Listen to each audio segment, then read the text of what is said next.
The MCG is the home of Australian sport. It is sewn into the very fabric of our pride and our culture. And yet, in the heart of Aussie spirit and excellence, 90,000 fans were chanting one thing in unison: USA.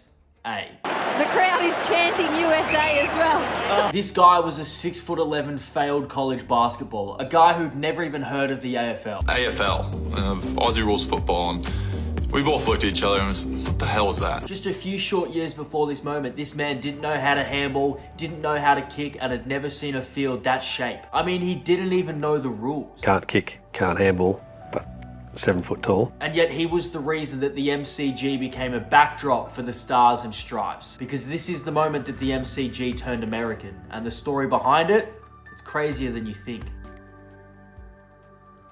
Mason Cox grew up in Highland Village, Texas, a quiet suburb north of Dallas. In Texas, football meant American football, helmets, pads, Tom Brady. Definitely not the oval-shaped field and a beautiful red Sharon that Aussies grew up loving. As a kid, Mason was always tall, but a little bit gangly, a little bit uncoordinated. He started out playing soccer because it was easy to join and he didn't have to run into people, which is why it's easy to understand that he wasn't a natural basketball player at first. But his height, that meant basketball was an undeniable reality in Mason Cox's life. I mean, by high school, Mason was 6'9", not exactly the typical soccer build, but perfect for basketball. After finishing high school and joining Oklahoma State University, Mason walked onto the basketball team. Not as a highly touted recruit, not as a star, but more of a project player.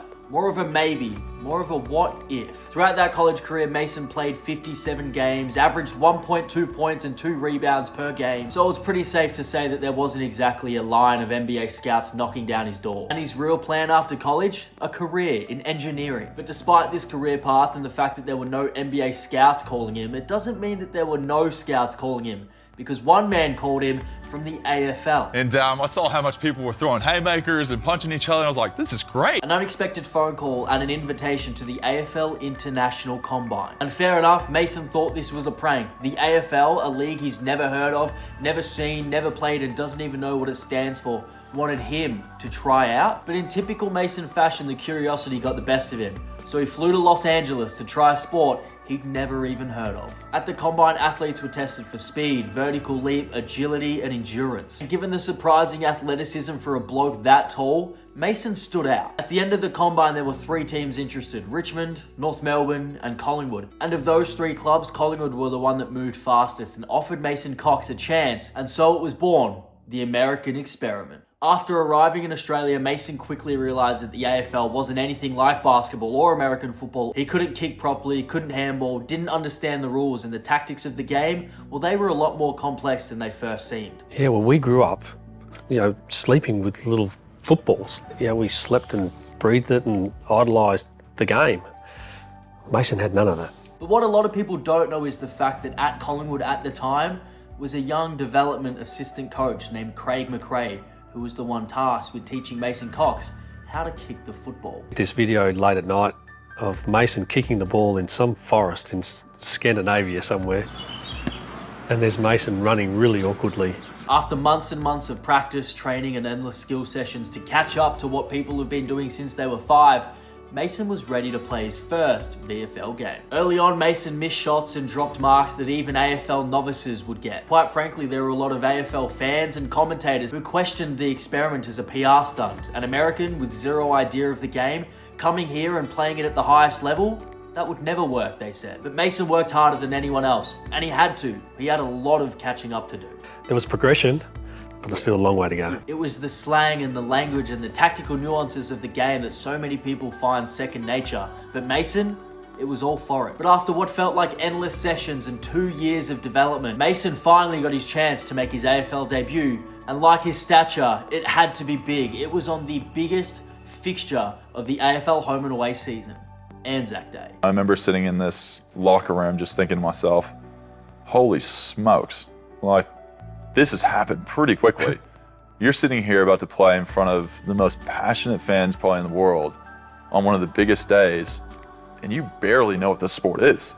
I still had questions on rules at that point. I didn't 100% know what was going on. 90,000 people packed tightly into the MCG. Collingwood versus Essendon, one of the most historic rivalries that the game has. A celebration of Australian and New Zealand history, but it was an American who got his first goal. Mason dived for a mark and went back to the top of his run-up. A smooth, beautiful kick through the ball, and somehow, someway, the fairy tale looked like it was complete. An American on one of the biggest stage in the AFL's calendar kicked his first goal. It was a genuinely magical moment, but the AFL wasn't just about moments. It's about consistency. Over the next 2 seasons, Mason was in and out of the team, still trying to understand the pace and the physicality of the game. Praised his work ethic and his team-first attitude, even if his skills weren't always up to par. Like any professional sport, there are so many things seen and unseen that make it really hard to succeed. There were plenty of critics over this 2-year period that saw the Mason Cox experiment as over. He was never going to crack it at the highest level consistently.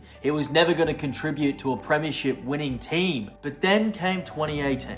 The Collingwood Magpies were making an unlikely run towards premiership glory, but what stood in their way was a juggernaut, a dynasty, Richmond. Collingwood versus Richmond, the 2018 prelim final. Richmond, 22 straight wins at the MCG. They were unbeatable, the favourites to win it all, a dynasty led by the best player in the league and the best defence in the league. But for Mason, that didn't scare him. It's almost like he didn't even realise. Because it was in this game that the American curiosity, the American experiment, Mason Cox, became a match winner on the biggest stage. Mason had a breakout performance, 11 marks, 3 goals and relentless pressure. He took over the MCG, and for the first time in the MCG's history, the most iconic Australian sporting venue, they were cheering for an American. And after that breakout performance, you'd think it was all sunshine and rainbows, but it wasn't. It quickly went downhill. After the high of dominating on one of Australia's biggest stages, Mason faced some significant hurdles. Lost one of my senses all within 48 hours.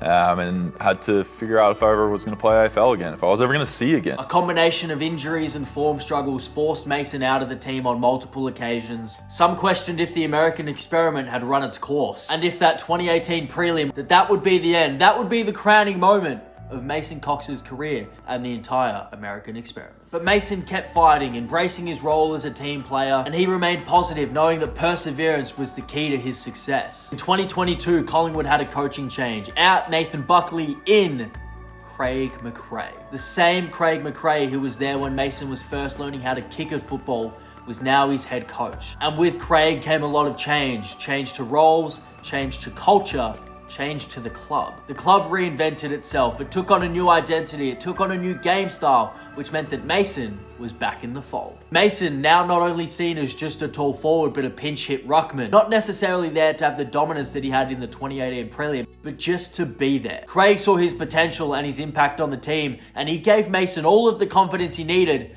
to get to the top of the mountain. What made you think he could pull it off? He's got that chip. So despite the injuries, despite the setbacks, the 2023 season, it was becoming magical, and Mason was a big part of it for Collingwood. And not only were the Collingwood Magpies there on that last day in September, they won the whole damn thing.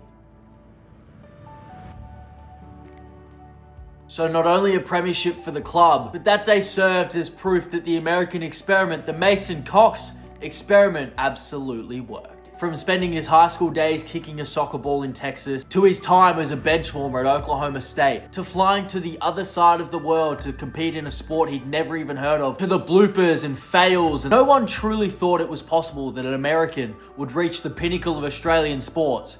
But Mason, on that day, when he was holding up the cup, proved them all wrong.